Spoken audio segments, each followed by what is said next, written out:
Vous n'êtes pas à vos peurs, vous n'êtes pas à vos jalousies, vous n'êtes pas à votre avidité.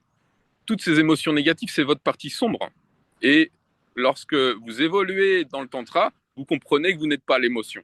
Et quand vous identifiez pleinement à l'essence même de qui vous êtes, votre âme, alors vous pouvez aller pleinement vers ce que c'est que l'éveil tantrique, ce que c'est que le full body orgasme, cet orgasme tantrique qu'on ressent, soit lorsqu'on est seul en méditation, soit lorsqu'on est avec un partenaire, soit lorsqu'on reçoit un massage, par exemple. Hein.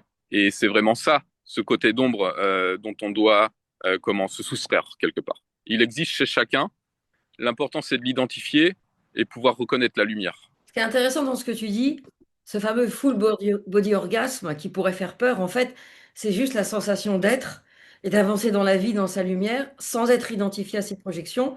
Et moi qui ai beaucoup de coachés qui sont en dépendance affective ou qui sont en souffrance, en fait, je me rends compte que c'est très difficile de les sortir de ces états d'identification. Et dans cet atelier que tu vas animer lundi, tu vas donc nous faire plein de petits exercices entre soi, entre soi et l'autre, où chacun sera libre, bien sûr, de faire des exercices seul ou à deux.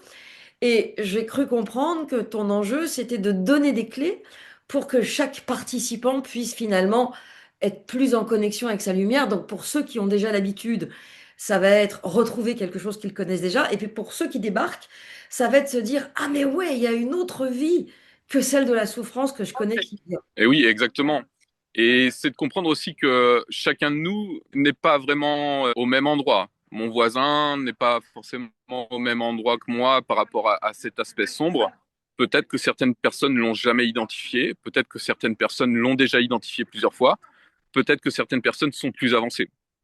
Et c'est aussi pour moi ressentir où est-ce qu'en est le groupe et quel est le besoin de chacun. J'ai toujours cette habitude de travailler avec le collectif et aussi pouvoir aider chaque participant parfois lorsque l'exercice le permet de manière plus individuelle. Et ce côté sombre, en fait, il est facilement identifiable parce que il va créer un inconfort. Il va créer un inconfort énergétique, il va créer un inconfort, parfois créer un symptôme ou voir quand il est installé depuis plus longtemps, il va créer une maladie en fait. Mais la maladie ou le symptôme n'est pas là pour nous embêter, il est là pour comprendre comment nous éveiller vers notre plein potentiel. La maladie, c'est comprendre qu'est-ce que le mal veut me dire, le mal a dit. Et lorsqu'on a cette compréhension profonde de l'être, alors on peut évoluer, on peut s'éveiller progressivement. Et c'est ça vraiment l'idée de reconnaître notre lumière en nous et de ce que nous apporte Diwali pendant cette soirée. Et pour moi, c'est important lorsque j'anime un atelier ou un stage, que ce soit quelques heures comme ce qu'on va faire lundi ou plusieurs jours.